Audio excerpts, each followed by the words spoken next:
I would now like to introduce Swami Tadatmananda ji. Swami Tadatmananda Saraswati is a disciple of Pujya Swamiji and is a scholar of Sanskrit and a former computer engineer. His background allows him to draw upon contemporary scientific and psychological insights while unfolding sacred Sanskrit scriptures. Swami Tadatmananda ji is the founder and resident teacher of Arsha Vidya Center in Somerset, New Jersey. His teachings are full of warmth and humor with his informal and personal style. The YouTube presentations of Swamiji on current topics are highly appreciated by people of all ages. I invite Swami Tadatmananda ji to say a few words.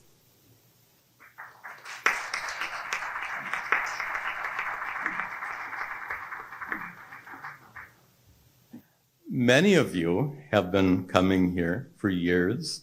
Some of you have been coming here for decades, right?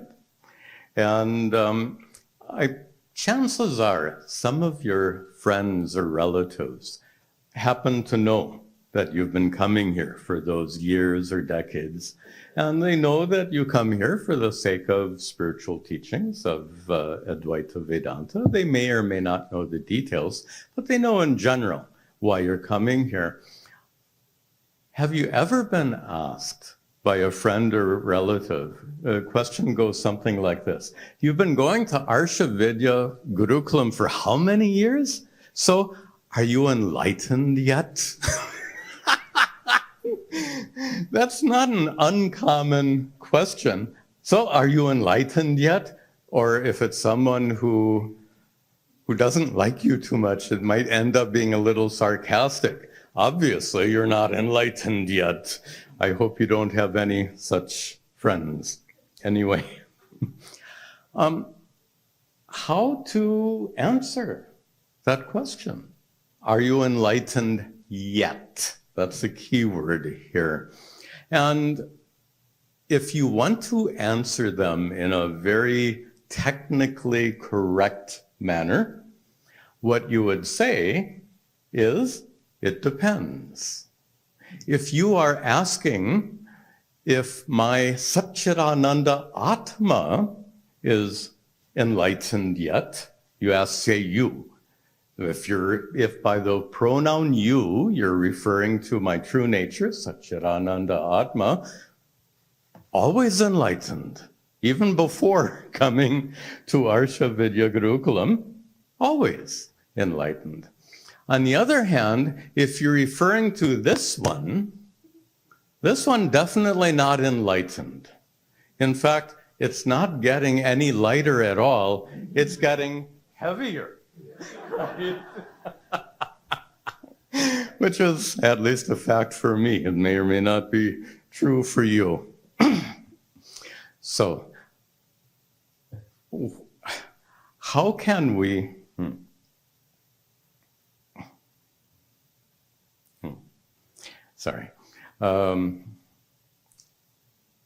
how to really understand this question? Because to reply to this question, you can't reply unless you know who gets enlightened. Obviously, Atma doesn't get enlightened. That's why it's called the inner divinity. Always divine. You don't become divine. You are divine from birth. That divinity is unborn, uncreated. On the other hand, enlightenment is not for the physical body. Coming here to Arsha Vidya Gurukulam is not for the physical body, although the cooks prepare very nice food, which is good. For whom, then, is enlightenment? And that's a surprisingly complex question. Shankaracharya is so brilliant, though. He manages to give a one-word answer. Of course, his style in his commentary is first he gives a one-word answer, then he goes on for several paragraphs. That's his style. The one-word answer to the question, who gets enlightened, he says, prachuhu. The one who is asking the question is the one who gets enlightened. And this echoes one of the most brilliant teachings found in all of the Upanishads. This one from a rather obscure Amrita Bindu Upanishad, and some of you will recognize these words, mana eva manushyanam karanam bandha mokshayoho. Manushyanam, for all people, the karanam, the cause, bandha mokshayoho, for bondage and liberation, the cause is mana eva, the mind alone. Manas eva. In the mind alone is the cause for bondage and for enlightenment, because as we have all heard Puja Swami Dayananda say many, many times, the cause for our suffering in life is ignorance. Not ignorance in general, but specifically ignorance with regard to your own true nature, as such, that inner divinity, Satchidananda Atma. Puja Swamiji liked to use the term self-non-recognition. I use that term all the time in my classes because his expression is so vivid and so clear. If I say ignorance or ajnana, that's very abstract. But when you say self-non-recognition, failure to recognize your own essential nature, then that expression puts you on the right track, puts you on a track on which you can truly make progress in spiritual life and eventually become enlightened. So suppose you happen to understand, at least in general, what I've just explained, and you explain that to your friend, the friend who asks, are you enlightened yet? And so you explain, well, Atma is always enlightened, body never gets enlightened, Manaseva, suppose you quote Mana, they'll be very impressed if you quote that. And you explain all that, and it's a matter of self-recognition. And then they ask the next question. So, have you discovered your true nature yet? Now it gets a little bit more difficult. Have you discovered your true self yet? And that's the key word here. And that introduces another difficulty in answering, because when they're asking yet, they're implying that self-discovery is an event that takes place in time. This is one of the mistaken notions that Puja Swamiji just addressed again and again, because it's such a common mistaken notion that one day in one situation, maybe in meditation, maybe while listening to the Guru, you finally get it, and then, aha, I'm enlightened. In that moment, in that instantaneous event, now I'm enlightened. Previously, I was an idiot. Now I'm in, and I'm using this language intentionally because it's really off the mark. It's mistaken. To imagine that there is an event, a moment when everything radically changes in life, frankly speaking, is unrealistic. Yes, I know you have read and heard accounts of people who have some kind of event, some kind of immediate recognition, and perhaps for some rare individuals, perhaps there is a moment at which something amazing happens for those rare individuals. For ordinary people, like me, nothing happens like that. So how to answer that question? Have you discovered your true nature yet? And now if you want to give a technically correct answer, it's another long-winded answer. You can't just say, oh, I made that discovery on July 23rd of 2023. Ridiculous. It's a process. In fact, it's a process that has two phases. And let me just share just a few minutes of Vedantic teachings with you, and then we'll wrap this up. Very much we all want to hear Swami Tadatmananda ji speak. But here's, as briefly as I can, there are two major phases to this process of becoming a jivan mukta, one who is liberated while alive. The first stage is a stage of preparation. And in fact, Swami Muktatmananda ji was speaking very nicely about that process of preparation that's required. Since the problem is in the mind, mana eva, the problem is in the mind, that mind has to be properly prepared. Otherwise, if you put knowledge in, the nice American expression, you know so much, you know so well, it goes in one ear and out the other. This is so common. Everyone hears these teachings, and few really grasp the essence of those teachings because they're not prepared. You know, back in your college days, before you took a certain class, you saw in the college catalog that there were certain prerequisites you needed to fulfill before enrolling for that class.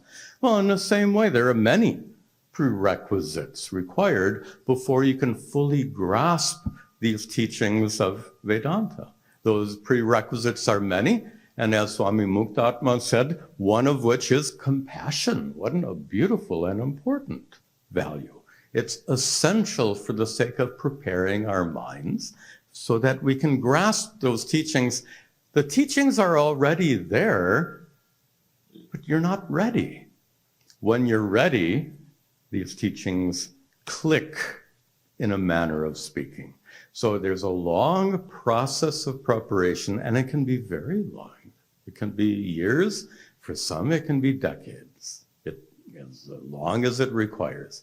After that long process of preparation, yes, there is a click, there is a moment, but for most people, especially for ordinary people, it's not an ecstatic or amazing experience or an event. It's what Pujya Swamiji said, self-recognition. Self-recognition means, oh, now I get it. It's like when you recognize someone you haven't seen for a long time. Pallavi was standing here, and it looks familiar, but I don't think I've seen Pallavi for 20 years. And so Pallavi looks so different. And then you may have seen me, I turned to Swami Vedananda, and she, who is that? She looks familiar. I said, oh, that's Pallavi. The son of Gita and Shanti Kumar, who I remember fondly. And I said, oh. Now, how long did it take for me to get it? So this is recognition. I recognize someone I didn't recognize before, and that's when it is what it is, when you recognize your own true nature. When I recognized it was Pallavi, I didn't jump up and down in ecstasy, although I was happy to see her. But it's the same. When you recognize your true nature, again, for ordinary people, it's not so much a moment of ecstasy as it is, oh, now I get it. That's so simple.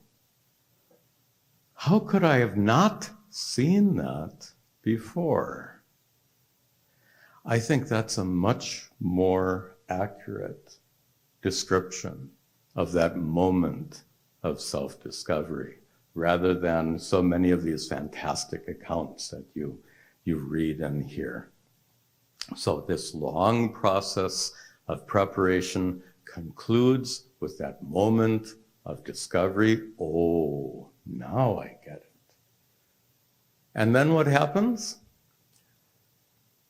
Ironically, not much.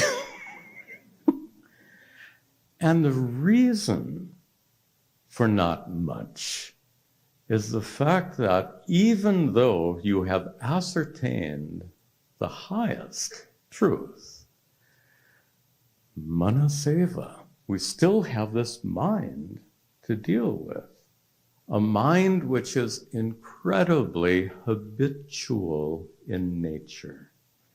To use the technical expression many of you will recognize, it's a problem of Deha vasana.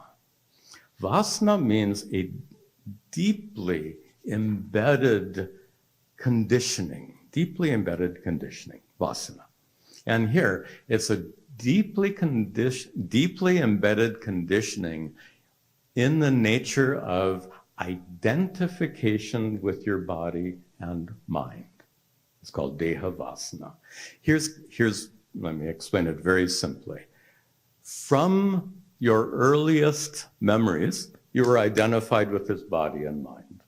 Year after year, decade after decade. And notice that when you first started hearing the teachings of Advaita Vedanta, one of the first things you heard was, you're not your body and mind. You said, yeah, I understand, but you weren't prepared yet. You hear the words, you're not your body and mind, but it doesn't really go in, as I said, until that process of preparation is over. Then you get it. Oh, I'm not my body and mind. But that habitual identification with your body and mind continues. Deha vasana. And think of it like this. You have spent decades. How many decades? How old are you? You don't have to tell anyone. But decades of cultivating that identification with your body and mind. You dress nicely, you talk nicely, you do important things. All of this strengthens the identification with the body and mind. And then the moment comes. Oh, I get it. I'm not my body and mind. I am me, Satchita. I am pure consciousness, to use simple language. And here's that but comes back one more time. But that Deha vasana has been built up for decades. Is it reasonable to assume it's going to disappear in an instant? That's completely unrealistic. In fact, neuroscience today has shown that such habitual thinking is deeply wired into the neurons of our brains. It's physiological, honestly. It's physiological. It is in the concentration of chemicals at the neurons in your brain. Deha vasana has a physiological basis in your brain. How can something physiological change in an instant? That's not the way our bodies work. So, to remove this Deha vasana is another process. There was one process of preparation, culminating with the discovery of your true nature. Oh, now I get it. Why didn't I understand that before? But now comes the second part of that process, the process of assimilation. We use that word a lot, and it's a very meaningful word. I won't speak about it now because I'll be up here talking way too long. But let us say the process of assimilation is a process of removing that Deha vasana, the habitual identification with your body and mind. So one process comes to an end and another process begins, the process of removing Deha vasana. So if you explain all that to your friend, what will be the outcome? Your friend who said, are you enlightened yet? If your friend is really interested, they'll say, wow, that's so profound. If your friend isn't very interested, they'll probably make an excuse that, oh, I have to take care of something and make an excuse to get out of this lengthy explanation. So, what does this mean to you? You're someplace along that continuum, all of you. You're either in that process of preparation or on that process of assimilation. You've been coming here, the process of preparation, assimilation, I used the right words. And to support these processes, we require a lot of help. I sure did. So coming here is that main form. What could be more supportive if you find yourself in a process of being a seeker in search of that inner truth? You're on this process of preparation. No place you can go that is more helpful and more supportive than coming here and hearing Swamiji, hearing all the other wonderful teachers here. Coming here is the most important thing you could do for that process of preparation. And then after making that discovery, that process of removing Deha vasana, habitual identification, the way it works is the more intensely you contemplate. Again, I can't go on about this, but I'm speaking about nididhyasana, Vedantic contemplation.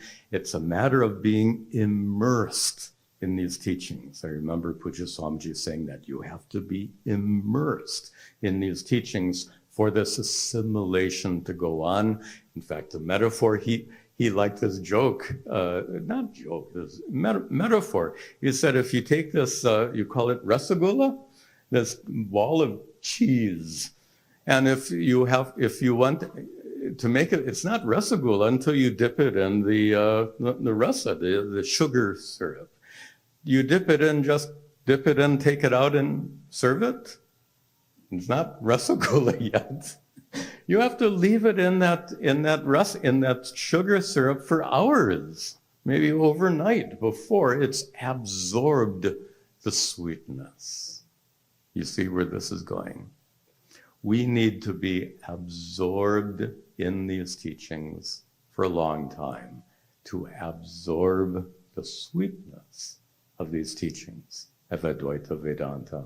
And with the help of such wonderful teachers and this wonderful facility, no better place you can come for the sake of that, of absorbing that sweetness of Vedanta. Best place is here. Thank you. Om.